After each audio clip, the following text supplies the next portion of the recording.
Hello, and thanks for stopping by. This is Dark Pictures Anthology, Little Hope, developed and released in 2020 by Supermassive Games, and I'm playing this on the Xbox One. Okay, so coming out of the gates, I'll tell you that I really wanted to play this game.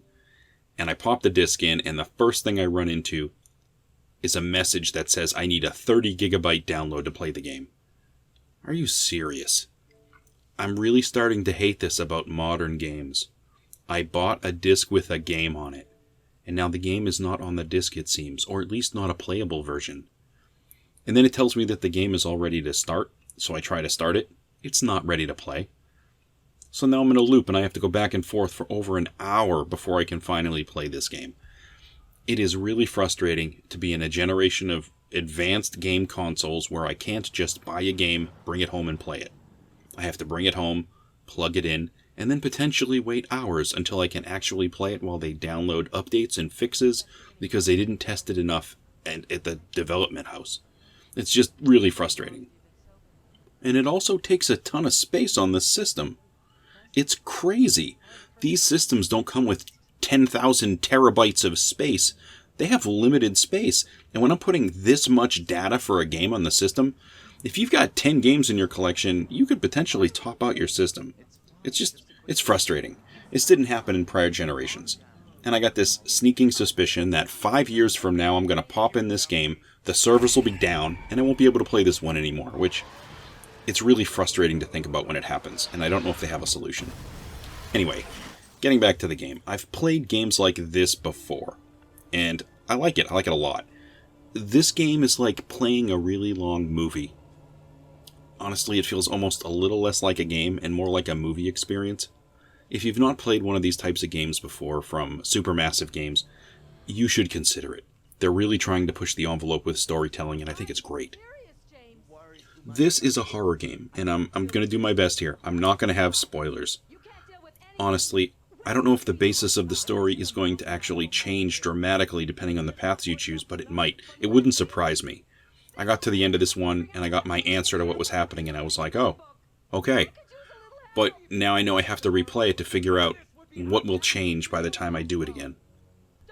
The story opens in the 70s, and basically, it's a horror scene.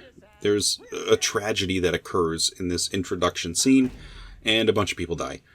And then you get to meet this narrator. You get pulled out of the story, and this character helps frame the game a little.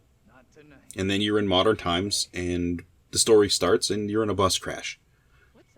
After the crash, you're in this town called Little Hope, and throughout this story, you're going to play the multiple people that survived the crash. You're going to choose how each individual character is going to react to a specific situation, and as a result of that, you're going to proceed through the story, and characters are going to grow one way or the other. One of the things that I really like about this one is that when I'm an hour into the game, and they've been giving me good scares the entire time. They're not exactly hiding what's going on, not fully. Yeah, it isn't completely clear exactly what's happening, but this isn't one of those times where they dedicate all their effort to just building the story towards something and never giving you any sort of resolution or any sort of scare. You know, this one gets creepy pretty fast, and you see things sort of out of the corner of your eye sometimes, and it's really awesome. Kind of overall, I was trying to frame how I would describe this game, I guess. And I guess it feels a little like a cross between maybe the Blair Witch Project and maybe Silent Hill, sort of, a little bit. It's sort of supernatural stuff, of course. You play in a third-person environment, and you have specific camera angles, and it helps this one feel more like a movie. The cameras aren't fully fixed in place, and you can adjust them slightly using the right directional, but you don't have complete control. You also, when you're handling your characters, they actually control kind of slow, and it feels like they're making you work for it. Normally I'd complain about things like this, but as basically this is a horror movie that is sort of limiting your movements, I think it does add a bit to the scares that are happening here. It isn't easy to control everything or easy to make all these button presses, and it works.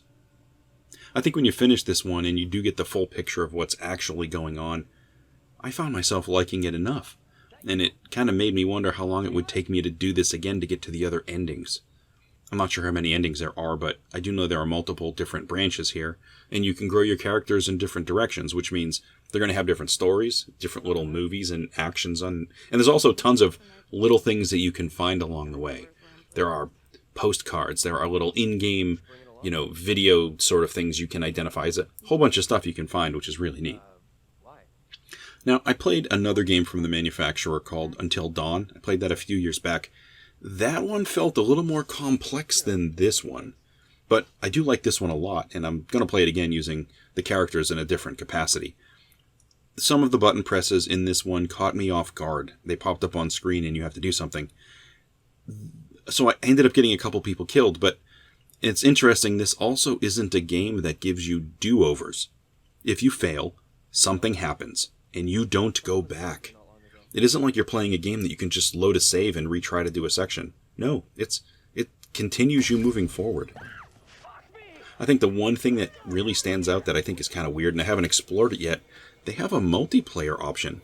You can play this game with multiple people? I guess one for each character in the story. I haven't given the multiplayer option a try yet, but it looks interesting, and I think it's great that they included it. It's just something different. Just a slightly different way to experience the story, I suppose. Well, that's all I have today for Dark Pictures Anthology Little Hope for the Xbox One. If this is your type of video, please feel free to like and subscribe to the channel and all that good stuff, and thanks for stopping by to take a look. Hope to catch you on another video.